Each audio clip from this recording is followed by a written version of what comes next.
Mark సువార్తలో మనం గమనిస్తే చిన్నపిల్లలు నా ఎందుకు రానీయుడి వారిని ఆటంకపరచవద్దు అన్నాడు.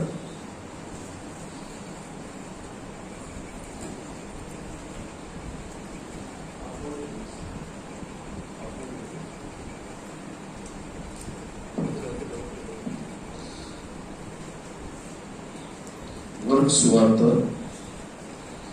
10వ అధ్యాయం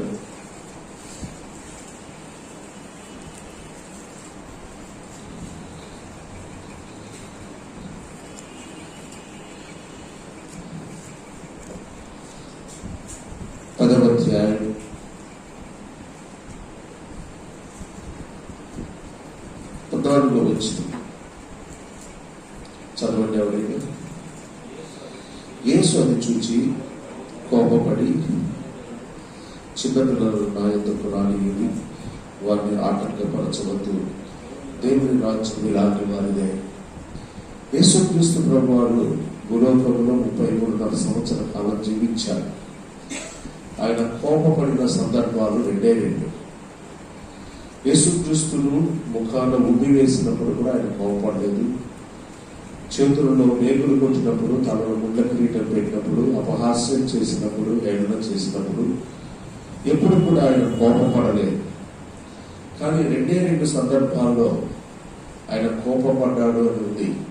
ఒకటి, దేవుని మందిరమును వ్యాపారం చేసినప్పుడు ఆయన కొరడా తీసుకుని ఆయన కోపపడి వారిని పారద్రోలాడని. దేవుని మందిరం అనగా దేవుని సంఘానికి పోలిక. 2వది, చిన్నపిల్లల విషయంలో ఇక్కడే ఆయన కోపపడిన సందర్భం కనబడుతుంది. యేసుక్రీస్తు కోపపడ్డాడు అంటే అది చాలా ఇంపార్టెంట్ అయిన విషయం. తన మరణం కంటే కూడా ఇంపార్టెంట్ అయిన విషయంగా మనం చూడవచ్చు. ఈ 2 సందర్భాల్లోనే ఆయన కోపపడ్డాడు. దేవుని సంఘం ఎంత ప్రాముఖ్యమో ఆయనకు చిన్నపిల్లలు కూడా అంతే ప్రాముఖ్యం. మనం అనుకుంటాం సంఘములో సేవకులు, పాస్టర్లు, పెద్దలు, పరిచారకులు మేము ఎక్కువ, దేవునికి పిల్లలు తక్కువ అనుకుంటాం. కానీ దేవునికి మనకంటే కూడా పాస్టర్లు, బిషప్లు, రెవరెంట్లు, 20 రెట్లు ఎంతమంది ఉన్నా వీళ్ళందరికంటే కూడా ఎవరు ఎక్కువ? చిన్నపిల్లలు దేవుని దృష్టిలో ఎక్కువ. అది మనం గమనించాలి. మంచిది. చిన్నపిల్లల విషయంలో మనం అనేక సార్లు, మీరు టీచర్స్ గా సండే స్కూల్ తీసుకునేటప్పుడు మీరు ఒకటి గమనించి ఉంటారు. సండే స్కూల్కి 10th క్లాస్ అయిపోయేదాకా సండే స్కూల్కి వస్తారు పిల్లలు. 10th క్లాస్ తర్వాత వాళ్ళు రారు. 10th క్లాస్ తర్వాత వాళ్ళు మన లైఫ్ లో నుంచి తప్పుతారు. అప్పుడు దాకా తల్లిదండ్రులు వెంట పెట్టుకొని వస్తారు. తల్లిదండ్రులు బలవంతాన్ని సండే స్కూల్కి పంపిస్తారు. 10th క్లాస్ రావడంలే ఆటోమేటిక్ గా పిల్లలు మరొక లోకంలోకి వెళ్ళిపోతారు. ఫస్ట్ సండే స్కూల్ మానేస్తున్నారు. సండే స్కూల్ మానేసిన తర్వాత సండే స్కూల్ టీచర్స్ గా మీరు చెప్పాలి. సండే స్కూల్ మానేసిన తర్వాత 10th క్లాస్ అయిపోయిన తర్వాత పిల్లవాడు వాడు వెంటనే సంఘంలో కనబడాలి, దేవుని మందిరంలో కనబడాలి. అలా ఫాలో అప్ చేస్తే చాలా మంచిది. ఎందుకు ఆ మాట చెప్తున్నానంటే, అపోస్తల కార్యముల గ్రంథం 7వ అధ్యాయంలో ఒక మాట చూడండి. మోషే గురించి వ్రాయబడిన మాట. అపోస్తలుల కార్యముల గ్రంథం 7వ అధ్యాయం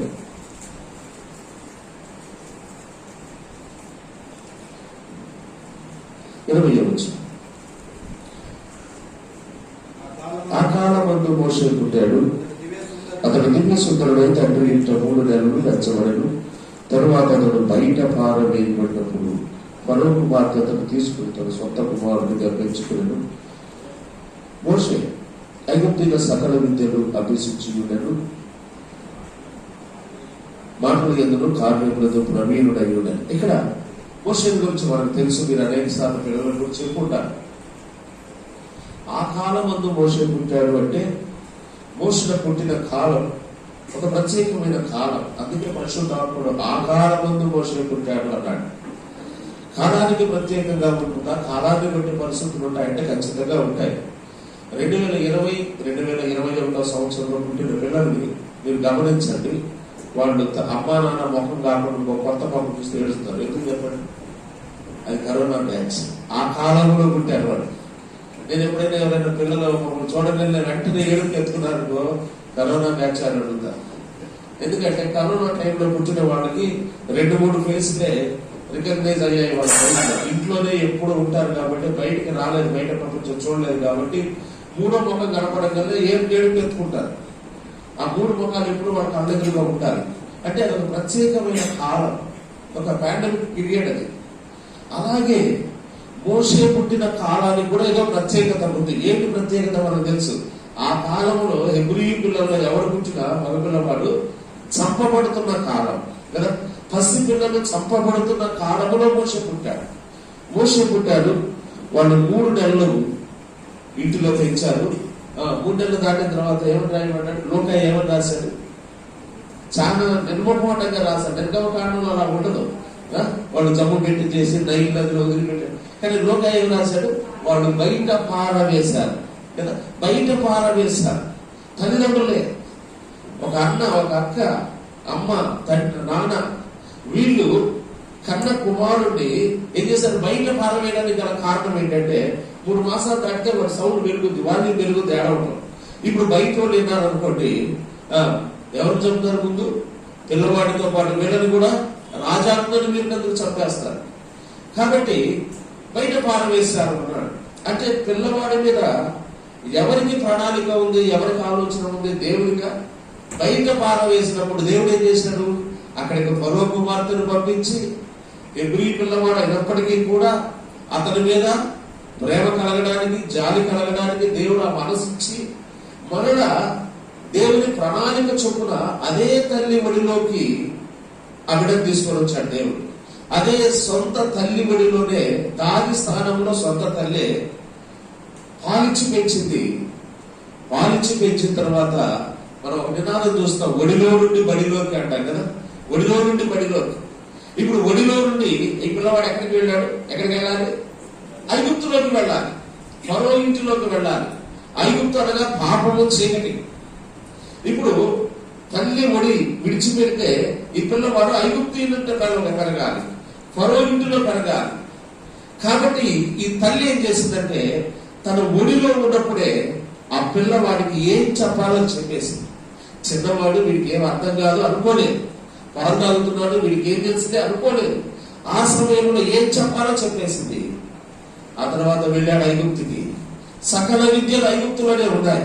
ఇప్పుడు మన పిల్లవాడు 10th క్లాస్ అయిపోతాడే, ఎక్కడికి వెళ్ళాలి, ఇంటర్మీడియట్, విజయవాడ, ఇటు కదా. లోకంలోనే విద్యలన్నీ ఉన్నాయి. సకల విద్యలు లోకంలో ఉన్నాయి. ఈ లోకం ఐగుప్తుతో సమానం. అక్కడ దాకెందుకండి, 10th క్లాస్ అయిపోతుంటే మన సెల్ ఫోన్ కొనిస్తే ఇంకొక లోకం ఐగుప్తులోకి వెళ్ళట్టే.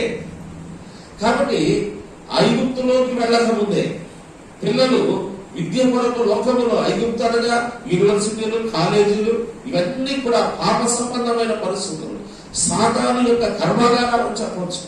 అలాంటి పరిస్థితుల్లో మన పిల్లలు వెళ్ళిపోతున్నారు. తల్లిదండ్రులకు అంత అవగాహన ఉండట్లేదు. తల్లిదండ్రులు వారు 2 ఉద్యోగస్తులు, వారి పనులు వారికి సరిపోతున్నాయి. పిల్లలను పట్టించుకునే పరిస్థితులు లేదు. ఇక్కడ ఒక తల్లిగా మోషే తల్లి అక్కడ ఉంది. దాదిగా ఆమె స్థానం ప్రత్యేక. తల్లిగా ఏం చేయలేకపోయింది, కానీ ఎలా చేసింది, దాదిగానే ఒక ఆయా లాగా, ఒక గార్డెన్ లాగా ఉన్న టైంలో అప్పుడు మాత్రమే తను మోషేతో మాట్లాడింది. ఆ స్థానం సండే స్కూల్ టీచర్స్ అంటాను నేను.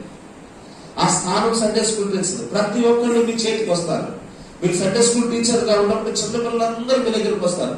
వాళ్ళని ఎలా కావాలంటే అలాగూ మోల్డ్ చేయగలిగిన ఆ సామర్థ్యాన్ని దేవుడు మనకు మీకు ఇస్తాడు. మీకు ఇచ్చాడు కాబట్టి మీరు టీచర్స్ అయ్యారు. ఆ సామర్థ్యం మీకు ఉంది ఆల్రెడీ. కాబట్టి ఇప్పుడు వారు ఒడిలో నుండి బడిలోకి వెళ్ళినట్టుగా ఒడిలో నుండి ఐగుప్తులోకి వెళ్ళబోతున్నారు పిల్లలు. ఈ మధ్యలో మీ చేతిలో ఉంటారు కొంతకాలం. మీరేం చేయాలి? ఇప్పుడు నేను ఒక చిన్న తలపు చెప్పి నేను ముగిస్తాను. ఇప్పుడు ఐగుప్తులోకి వెళ్ళి సకల విద్యలు అభ్యసించాడు మోషే.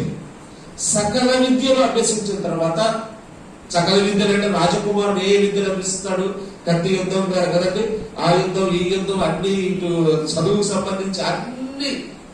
ఇక మోషే ఏ ఆయుధంతో యుద్ధం చేయగలిగిన కెపాసిటీకి వచ్చాడు. అలాగే రాజుగా ఉన్నప్పుడు చదువు కూడా కావాలి, ఆ దాంట్లో జ్ఞానం కూడా పొందాడు.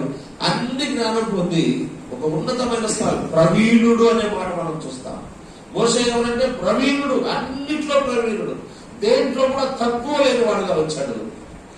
ఇప్పుడు సరిపోయిన వాడు, ఐగుప్తు రాజ్యానికి రాజు అవడానికి అన్ని అర్హతలు ఉన్నాయి. ఐగుప్తు సరిపోయిన వాడుగా ఉన్నాడు. ఇప్పుడు పెద్దవాడయ్యాడుట. ఆ స్థితిలో ఐగుప్తులో పెరిగి పెద్దవాడయ్యాడు. 11వ అధ్యాయం చూడండి, 24 వచ్చిన హెబ్రీ పత్రిక. పెద్దవాడైన తర్వాత ఏమి ఆలోచన చేశాడో మనకు అక్కడ కనబడుతుంది. 11:24 మోషే పెద్దవాడైనప్పుడు విశ్వాసమును బట్టి ఐగుప్తు ధనము కంటే ఆగండి. విశ్వాసం ఎక్కడి నుండి వచ్చింది మోషేకి? ఫరో కూతురు దగ్గర నుండి వచ్చిందా? ఫరో ఇంటిలో నుండి వచ్చిందా? ఈ విశ్వాసము మోషేకి ఎక్కడి నుండి వచ్చింది? పెద్దవాడైనప్పుడు మోషే విశ్వాసముతో కూడిన సంగతులు ఆ నూరిపోస్తుంది ఆ తల్లి. మనం చూస్తాం కదా, తిమోతి ఆ విశ్వాసం నీ అమలును నీ తల్లిలోను ఇప్పుడు నీలో వసించుచున్నది అన్నాడు. కాబట్టి తనలో ఉన్న విశ్వాసం, ఆ విశ్వాసాన్ని మోషేకు అందించింది, మోషేకు వచ్చింది. ఇప్పుడు విశ్వాసం బట్టి పెద్దవాడైనప్పుడు విశ్వాసం వచ్చేసింది బయటికి.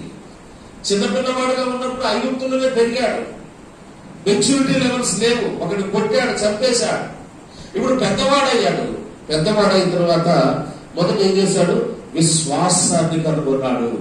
విశ్వాసం కనుగొని ఏం చేశాడు? ఐగుప్తు ధనము కంటే క్రీస్తు విషయమైన నింద గొప్ప భాగ్యమని ఎంచుకొని, ఐగుప్తు ధనము కంటే క్రీస్తు విషయమైన నింద గొప్ప భాగ్యమని ఎంచుకొని, ఇది ఎవరు చెప్పారు? ఐగుప్తు ధనం కంటే క్రీస్తు విషయమైన నింద. క్రీస్తును పరిచయం చేసింది ఎవరు చెప్పండి? మోషే తల్లి, మోషే దాదా? ఇప్పుడు దాని స్థానంలో సండే స్కూల్ టీచర్ అనుకోండి, ఇలా చెప్తున్నారు. మోషే తల్లి సండే స్కూల్ టీచరా? సకల విద్యరా? సకల విద్యలు ఎన్ని సంవత్సరాలు అభ్యసించాడు కానీ ఇంకా 2-3 సంవత్సరాలే సండే స్కూల్లో ఉంది కదండి. అప్పుడు ఇంజెక్ట్ చేసినవి ఇప్పుడు క్రీస్తు విషయమైన ఎంత గొప్ప భాగ్యములు ఎంచుకొని,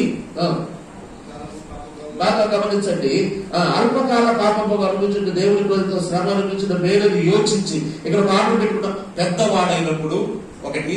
రెండవది, పెద్దవాడు అవ్వగానే ఏమొచ్చింది? అతనికి విశ్వాసం వచ్చింది. రెండవది, యోచించే శక్తి వచ్చింది, ఆలోచన పెరిగింది. ఇవన్నిటికీ కారణం మోషే తల్లే కదండి. యోచించాడు. ఆ తర్వాత ఎంచుకొని ఏది సెలెక్ట్ చేసుకోవాలో నిర్ణయించుకున్నాడు. ఇటు క్రీస్తు కొరకు శ్రమ పడదామా, క్రీస్తా అటు లోకమా ఐగుప్తా అనే ఆలోచన చేసి క్రీస్తుని ఎంచుకున్నాడు. యోచన చేశాడు, పెద్దవాడయ్యాడు, విశ్వాసం కలిగాడు, యోచన చేశాడు, ఎంచుకున్నాడు. ఎంచుకొని కిందకి రండి. దృష్టి ఎక్కడ ఉంచాడు? ప్రతిఫలంగా కలగబో బహుమానం మీద దృష్టి ఉంచాడు. కిందకి రండి. విశ్వాసంలో అదృష్టమైన వాటిని చూచినట్లు స్థిర బుద్ధి, ఒక నిశ్చలమైన స్థిర బుద్ధి కలిగిన వాడుగా. ఇప్పుడు స్థిరమైన మనస్తత్వం లేదు పిల్లలు, యవనస్తులు చెంచలుగా తయారవుతున్నారు, స్టెబిలిటీ లేదు. కానీ మోషే తల్లి లేదా సండే స్కూల్లో ఆ తల్లి పాలించింది సండే స్కూల్ అనుకుందాం. అక్కడ నేర్చుకున్న సంగతులు స్థిర బుద్ధిని ఇచ్చాయి. అంత మాత్రమే కాదు, స్థిర బుద్ధి గలవాడే దాని కింద మాట చదవండి. స్థిర బుద్ధి గలవాడే దాని కరెక్ట్ గా కింద ఏం మాట? ఏం విడిచాడు? ఐగుప్తు పాపాన్ని విడిచిపెట్టాడండి. పాపాన్ని విడిచిపెట్టాడు. ఇప్పుడు నేను అడుగుతున్నాను, ఇంత మార్పు మోషేలో రావడానికి కన్న తల్లిదండ్రుల కారణమా, సకల విద్యలు కారణమయ్యాయా? అక్కడ ఎన్నో సంవత్సరాలు పెంచాడు, అదేదైనా ఉపయోగపడిందా? ఏమీ ఉపయోగపడలేదు. ఇక్కడ కేవలము తల్లి ఒడిలో నేర్పించిన, లేదా సండే స్కూల్ అని పెట్టుకున్నాం దాని పేరు, సండే స్కూల్లో నేర్చుకున్న సంగతులే మోషే నాయకుడు అవడానికి. ఇక్కడ మనం చూసాం కదా, నాయకుడికి స్వాగతం. అద్భుతమైన నాయకుడు వచ్చాడు.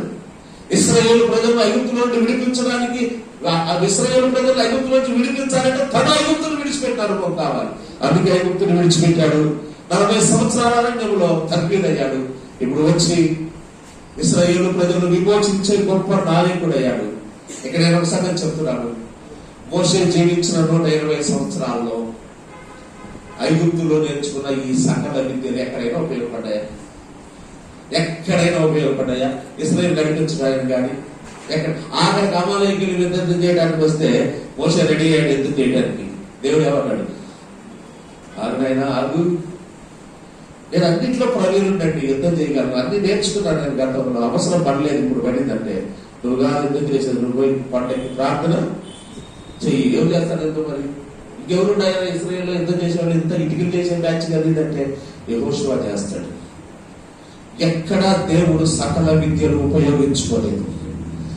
తల్లి ఒడిలో ఏదైతే తల్లి క్రీస్తుని గురించి తన ప్రజల గురించి చెప్పిందో అవే చనిపోయేంత వరకు మోషే జీవితంలో నిలకడగా ఉన్నాయి. దానివల్ల ఒక నాయకుడయ్యాడు, ఆశీర్వదించబడ్డాడు. ఎంతో మంది ఇశ్రాయేలు ప్రజలను ఐగుప్తులో నుండి బయటకు తీసుకురావడానికి కారకుడయ్యాడు మోషే. కాబట్టి ఇక్కడ ఉన్న మీరు సండే స్కూల్ టీచర్స్ గా ఉన్నారు. ఒకప్పుడు నేను కూడా సండే స్కూల్ టీచర్, నేను కూడా సండే స్కూల్ టీచర్ కొన్ని సంవత్సరాలు వర్క్ చేశాను. సండే స్కూల్ టీచర్ తప్పకుండా భవిష్యత్ దినాల్లో ఒక మంచి బోధకుడు అవుతాడు. మంచి ప్రసంగికుడిని మీరు వెళ్ళి అడగండి, ఖచ్చితంగా చిన్నప్పుడు సండే స్కూల్ తీసుకుని చిన్న పిల్లలకు చెప్పడం చేత అయితే ఎవరికైనా చెప్పవచ్చు. కాబట్టి భవిష్యత్ దినాల్లో సహోదరులుగా భవిష్యత్ దినాల్లో మీరు సండే స్కూల్ టీచర్స్ మాత్రమే కాదు, భవిష్యత్ దినాల్లో దేవుని పిల్లలను ప్రభువులకు నడిపించడానికి, అనే లోకంలో ఐగుప్తులో ఉన్న ప్రజలను విడిపించడానికి సంఘాలలో ప్రయోజనకరమైన నాయకురాలుగా ఉండాలని ప్రభు పేరట నేను తలంపు చెప్పి నేను ముగిస్తున్నాను. నాకు ఈ సమయం ఇచ్చినందుకు